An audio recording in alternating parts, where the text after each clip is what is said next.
Indonesia berdiri di atas fondasi kokoh bernama Pancasila. Sebagai ideologi dan dasar negara, Pancasila menjadi pedoman utama dalam penyelenggaraan pemerintahan serta membentuk wajah ketatanegaraan kita. Namun, bagaimana nilai-nilai itu diwujudkan dalam praktik pemerintahan dan kehidupan demokrasi Indonesia saat ini? Arsitektur ketatanegaraan Indonesia lahir dari semangat para pendiri bangsa melalui perumusan Undang-Undang Dasar 1945. Sejak awal, sistem ini dirancang untuk menegakkan kedaulatan rakyat berdasarkan Pancasila. Namun, perjalanannya tidak selalu sama. Dari masa demokrasi terpimpin, Orde Baru yang cenderung sentralistis, hingga era reformasi yang menegaskan kembali prinsip demokrasi konstitusional dan pembatasan kekuasaan. Halo teman-teman yang cinta negara, di sini bersama aku Ira. Kita lagi ada di Taman Psikologi FKIK ULM. Di sini aku bakal cari-cari mangsa untuk kita tanyai beberapa hal mengenai Pancasila dan demokrasi. Yuk, ikuti aku. Kayaknya itu bisa deh teman-teman.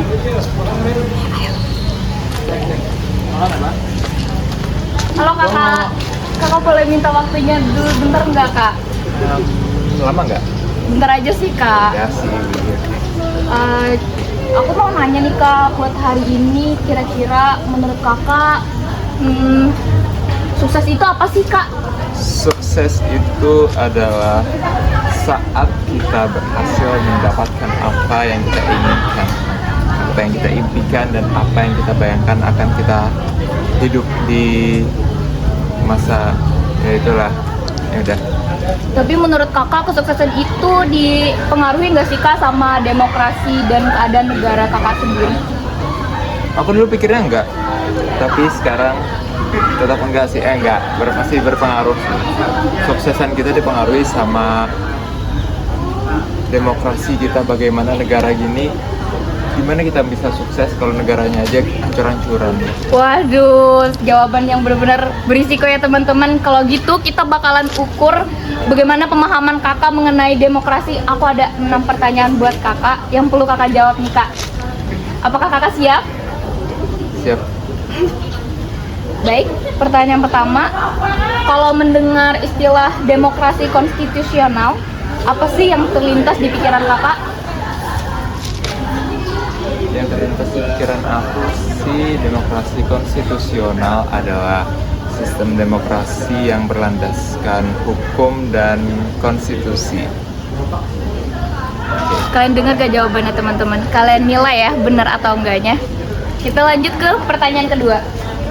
Menurut kakak, bagaimana pelaksanaan demokrasi di Indonesia saat ini kak?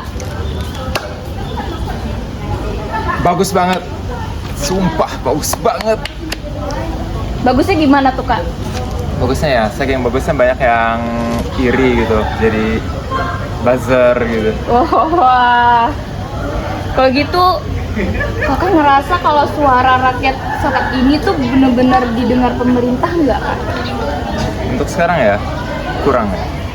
Kurang. Karena baik dari pemerintah daerah, pemerintah pusat, sama-sama memiliki kepentingan masing-masing, jadi sulit untuk mendengarkan apa yang diinginkan sama rakyat-rakyat kecil seperti kita ini.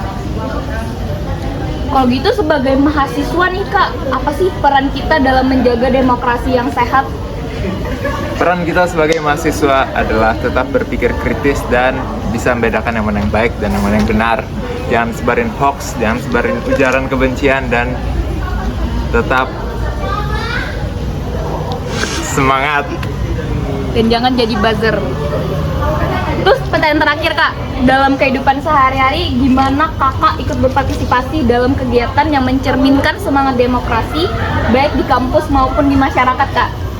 Oke, kalau di kampus kita kemarin baru aja pemilihan ketua BEM fakultas.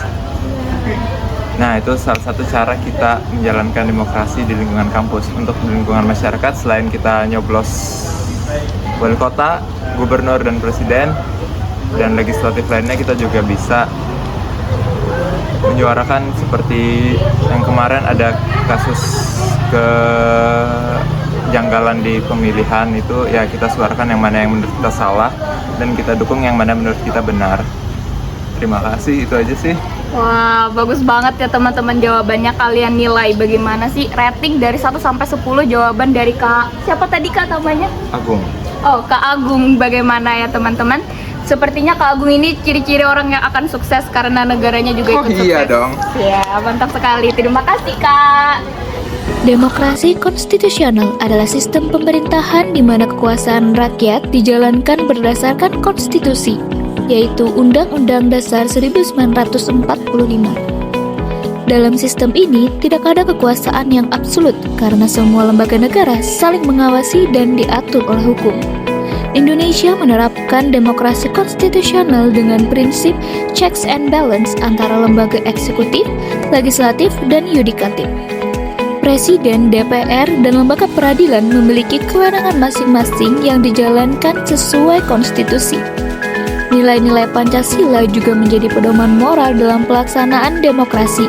Misalnya, pada sila keempat, kerakyatan yang dipimpin oleh hikmat kebijaksanaan dalam permusyawaratan dan perwakilan, menekankan pentingnya musyawarah dan partisipasi rakyat. Lalu sila kelima, keadilan sosial bagi seluruh rakyat Indonesia, menjadi dasar agar demokrasi tidak hanya formal, tapi juga menjamin kesejahteraan rakyat. Jadi, dalam demokrasi konstitusional, kebebasan rakyat dibatasi oleh hukum dan nilai-nilai Pancasila agar tetap selaras dengan tujuan bernegara. Oke teman-teman, kita cari mangsa baru ya. So kita ke situ aja. Aku takut dikeroyok teman-teman. Menurut kameramen gimana? Oh enggak ya. Oke, kita cari yang lain.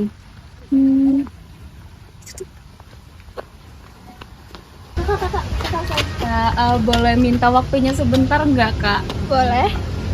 Gimana sih mood kakak hari ini dari 1 sampai 10? Coba rating Kak.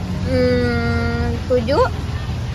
7 ya Kak. Oh, kok gimana? Kenapa Kak? Kok serem banget? Apakah itu karena adanya demokrasi yang tidak sesuai di negara kita saat ini Kak?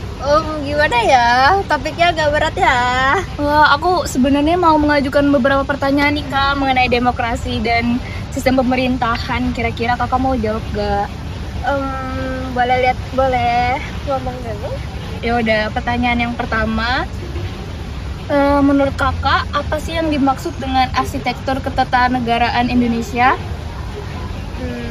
Apa ya? Aku kurang ngerti sama politik. Mau lanjut aja Kak. Lembaga-lembaga apa aja yang termasuk dalam struktur ketatanegaraan kita Kak? Yang aku tahu sih kayak legislatif, yudikatif, sama lagi satunya aku lupa deh. Ya nggak apa-apa Kak, bener kok. Ya udah kalau kayak gitu kita cari pertanyaan yang lain aja kalau gitu Kak. Skincare Kakak dong hari ini, Kakak cantik banget. Terima kasih. Skincare aku. Arsitektur ketatanegaraan Indonesia merupakan struktur lembaga-lembaga negara yang bekerja berdasarkan Pancasila dan Undang-Undang Dasar 1945. Sebelum amandemen Undang-Undang Dasar 1945, MPR disebut lembaga tertinggi negara. Namun setelah amandemen, sistem berubah menjadi saling sejajar dan saling mengawasi atau checks and balance, yang berarti tidak ada lagi lembaga tertinggi, semua setara dalam kedudukannya. Struktur utama ketatanegaraan Indonesia terdiri dari lembaga eksekutif yang beranggotakan presiden dan wakil presiden yang bertugas menjalankan pemerintahan. Kemudian lembaga legislatif yang beranggotakan DPR dan DPD bertugas dalam membentuk undang-undang dan mewakili rakyat. Lembaga yudikatif yang beranggotakan MA, MK, dan KY bertugas dalam menjalankan kekuasaan kehakiman. Kemudian lembaga pemeriksa keuangan atau BPK yang bertugas mengawasi keuangan negara. Semua lembaga itu berlandaskan nilai Pancasila, misalnya nilai keadilan sosial dalam sistem hukum dan kebijakan publik, nilai musyawarah dan persatuan dicerminkan dalam pembuatan keputusan politik. Jadi, arsitektur di sini bukan hanya soal bentuk sistem, tapi juga roh yang menjiwainya, yaitu Pancasila.